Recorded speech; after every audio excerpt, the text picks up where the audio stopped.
আলহামদুলিল্লাহ, শুভ সকাল। দেখেন আজকে কত সুন্দর আমাদের মরিচের জমিতে নিয়ে আসলাম আমাদের গ্রামের।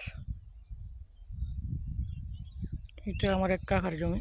এই যে দেখেন, এগুলো পরে লাগাইছে, ওই জন্য বেশ ছোট ছোট গাছ। এগুলোতে দুই একটা মরে যাচ্ছে। এগুলো নাকি প্লাস মরিচ, খুবই অল্প সময়ের মধ্যে ধরে, যদি 1 মাসের মধ্যে ধরে। কিন্তু এই গাছগুলো লাগানো হয়েছে মনে হয় 1-1.5 মাস, এরকমটা হইতে পারে।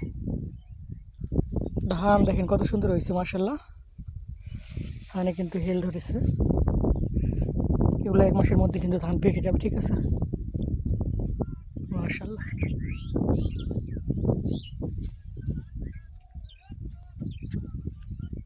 গান গাইতেছে কৃষকেরা মনির সুখে ওই পাশে, আপনারা হয়তো শুনতে পারবেন না।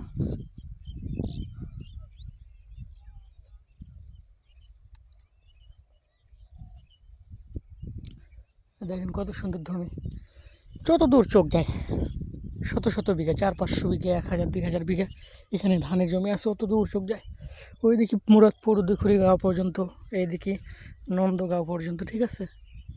ওইদিকে একদম বাঁশকুটো, ওইদিকে খাদাস, ওই পাশে সরিপাড়া। দেখেন কত সুন্দর। এইটা চাচার ধান, মাশাল্লাহ, সেই ধান হয়েছে। কিন্তু অনেক পরিচর্যা করছে ভালো, এই জন্য ধান ভালো হয়েছে। আর আমি কিছুই, আমার ধানের জমি আছে দূরে।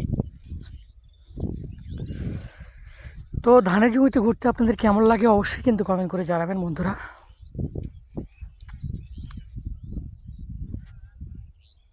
ওই যে আমাদের গ্রাম।